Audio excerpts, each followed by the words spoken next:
asalaamaaleykum mbokki déglu da leen nag jàmm ci atum 2026 premier appel public à l'épargne bu gouvernement au Sénégal def ci am ndam lu xëy culikaay bii di Sud Quotidien mi ngi ñuy xamal ne réewum Sénégal ñaar téeméeri milliards dong de la doon wër wante mujjee na am ñetti téeméer yu tegal ñeenti milliards loolu suñu naataango yi lañ ca gis moom mooy ne day firndeel ni signature réewum Sénégal tey jii la gën a am doole wante ak ndam lu xëy loolu nga xam ne kon gouvernement bu réewum Sénégal def na ko ci bor boobu nga xam ne mi ngi ko doon a amal loolu nag taxul dafa am ab wàññeeku woo xam ne daal gis nañu ko ci note bu réewum Sénégal te groupe liggéeykaay bii di Standard and Poor's daal di koy amal autolikaay bii di Le Quotidien ne ñii nga xam ne kon ñoom ñooy agence de notation bii di Standard and Poor's ñoom fu mu nekk nii gën nañoo wàccee note bu réewum Sénégal autolikaay bii di Walf Quotidien ne kon note boobu nga xam ne kon daal dinañu koy wàññee yàqul dara waaye ci li nga xam ne kon moom mooy levée de fonds bi réewum Sénégal doon amal ndaxte lañ ca bëggoon a am weesu nañu ko ñu dellu si waat ak autolikaay bii di Sud Quotidien ndaxte mi ngi ñuy jottali ay kàddu docteur Seydou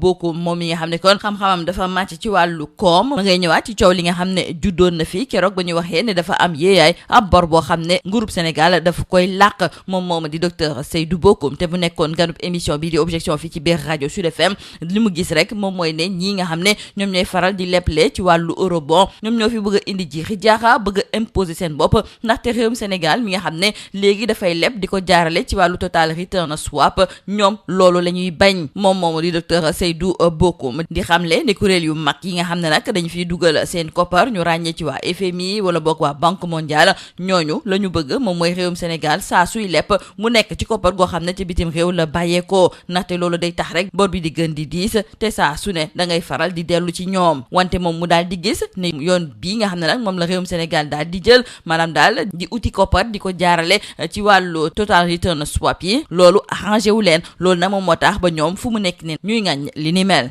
ñu daal di jógee ci ñett fanu grève yi nga xam ne kon ñii di yëngatu ci wàllu dem ak dikk bi dañ ko fas yéene amal l'info yéeni kaay moom moo ñu koy yéegal di ñu wax nag ne dina am ñetti fan yoo xam ne wàllu dem ak dikk bi dina daal di xajam autolikaay bi di Vox Populi di ko ci feelu di xamle ne ñii nga xam ne it ñoom ñooy bus tata yi ñoom bokkuñu nag ci wàllu grève boobu te it joriñ gu ñu dénk wàllu dem ak dikk bi jël na ay matuwaay ngir fexe nag ba grève bi sax du sonal askan bi fi yeewoo autolikaay bi di Tribune ne lu weesu grève bi nga xam ne kon ñu ngi koy xaar ci ñi nga xam ne de ñoom ñooy wàllu dem ak dikk bi ci wàllu wér-gi-yaram tamit dina am ab yëngu-yëngal goo xam ne dañ ko cee nar a nemmeeku te boobu nag fekk na ni kii di Diomaye ak Sonko ñoom de li ñu tàll du leneen lu dul seen carrière ci wàllu politique ñu jukki nag ci ay mbirum Macky Sall moom mi nga xam ne kon dafa bëggoon nekk candidat ci secrétaire général bu ONU autolikaay bii di yor bi ne xalam demoon na bay neex wante bumba dafa dog ndaxte am na ci lu weesu ñaar fukki dëkk yoo xam ne ñu ngi bokk ci Union africaine ñoom nee nañu nag ala mukk ànduñu ci wàllu candidature googu ci wàllu gi ni mel sax ci biir culikaay bii di Point Actu soxna Aminata Touré moom mi nga xam ne yàgg naa liggéeyee foofu nga xam ne moom mooy ca ONU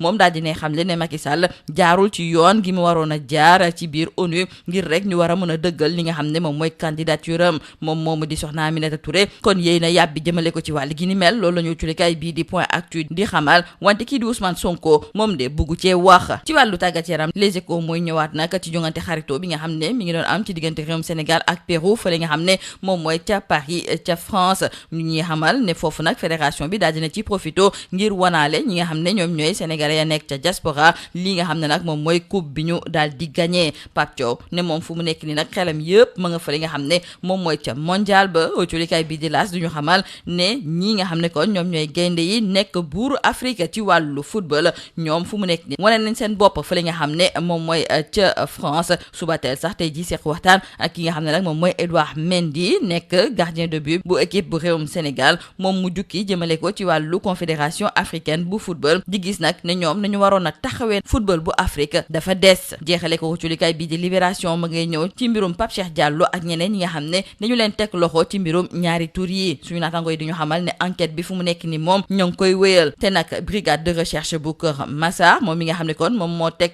loxo ki nga xam ne de moom mooy As John ñu ngi ñuy xamal ne kooku mujjee naa nangu ne moom moom daal góor jigéen la ba pare nag di xamle ne seytaane moom moo ko dugal ci wàll gi ni mel. ba ñu ko laajee tamit ci wàllu drogue bi nga xam ne daf ko doon faral di jëfandikoo moom ca njëlbeen daf ko daal di weddi laata sax muy nangu ne yenn saa yi da daan jël drogue ngir gën a mën a am kattan su fekkente ne nag dafay séq dara ak ki nga xam ne de moom mooy Pape Cheikh Diallo. autolikaay bi di Libération tamit di ñu xamal ne ci ay mbirum kii di Kader Dia moom mi nga xam ne it teg nañu ko loxo moom daal dinay xamle ne yenn saay sax da daan laajte ñu fay ko su fekkente ne dafa bëgg a séq ak yeneen góor jigéen muy ay mbir yu doy waar yoo xam ne nag tey jii moom la autolikaay bi di Libération daal di xëyee ma ngay ñëwaat tamit ci juróom-ñetti nit yi nga xam ne teg nañu leen loxo te ñoom ñëpp am na lu ñu séq ak ki nga xam ne moom mooy Pape Cheikh Diallo. lii moo nekkoon bortulikat yi di gën a fa si biir autolikaay yi ñu leen di ñaanal njeextalu bës ak jàmm. Mesdames et messieurs, bonjour. Le Sénégal a clôturé avec succès le 26 mars dernier son premier appel à l'épargne publique de l'année 2026.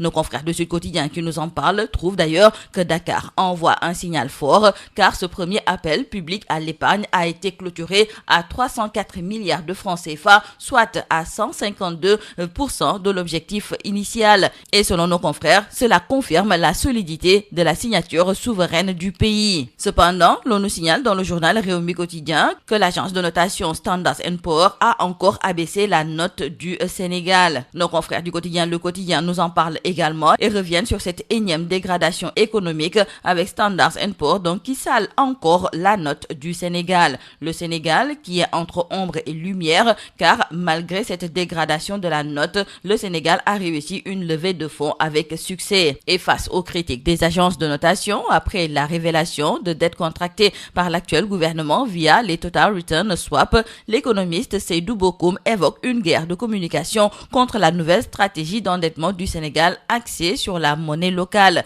L'économiste était l'invité de l'émission Objection sur la radio Sud FM et Seydou Bokoum a estimé que cette agitation s'explique par le fait que le Sénégal aurait contourné certains intérêts. Selon lui, il faut savoir que les fonds d'investissement, les agences de notation, le FMI et la Banque mondiale sont les 5 doigts d'une même main. Et tous poursuivent un seul objectif, à savoir pousser le Sénégal à emprunter en monnaie étrangère. Et tant que le pays le fera, le Sénégal restera à leur merci. Et donc, selon lui, si le Sénégal maintient cette orientation, il pourrait se passer des eurobonds dans quelques années. Parlons à présent avec nos confrères du journal L'Info de cette grève des transporteurs. Nos confrères pointent 3 jours de galère en vue pour les usagers. Nos confrères de Vox Populi nous parlent également de cette grève de 3 jours des transporteurs. Cependant, les bus Tata ne sont pas concernés. Ils vont rouler et le ministre des Transports a lui aussi pris des mesures. Nos confrères de Tribune nous indiquent qu'en plus de la grève au niveau du transport, la santé aussi sera paralysée avec cette grève de Andegesum et de la F2S. Et pendant ce temps, ajouteront nos confrères du journal Tribune, Sonko et Diomaye sont préoccupés par leur carrière politique. La candidature de Macky Sall au poste de secrétaire général de l'ONU, on en parle avec nos confrères du journal Yor Yorbi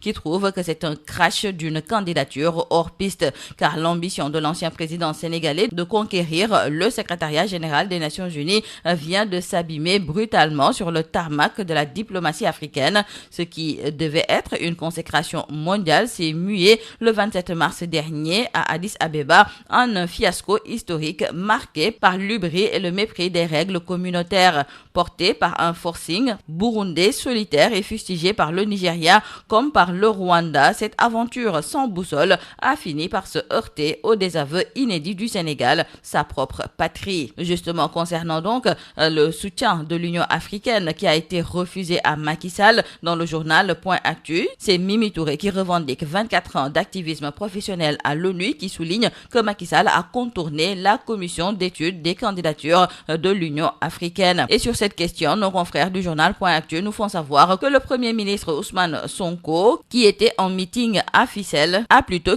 esquivé la question. Parlons sport à présent et c'est pour revenir avec nos confrères du journal Les Échos sur la célébration du titre continental à Paris en France. Et nos confrères nous font savoir que la fédération a réussi son pari et Pape Diop pense déjà au mondial. Les rois d'Afrique font trembler la France, c'est le titre qui barre la une du journal L'As. Et dans le journal Subatel, nos confrères se sont entretenus avec Edouard Mendy, le gardien des buts de l'équipe sénégalaise sénégalaise qui charge la Confédération africaine de football. Selon lui, le football africain est pénalisé. Terminons par nos confrères du journal Libération qui nous parlent de cette affaire Pape Cheikh Diallo et compagnie avec l'enquête qui s'emballe. En effet, cueilli par la brigade de recherche de Keur Massar et mis devant les éléments compromettants. Extrait du téléphone de Pape Cheikh Diallo, As John passe à table et accuse Seytané. Interrogé sur le trafic de drogue visé dans la délégation judiciaire, il conteste mais avoue avoir consommé de petites quantités pour doper ses performances sexuelles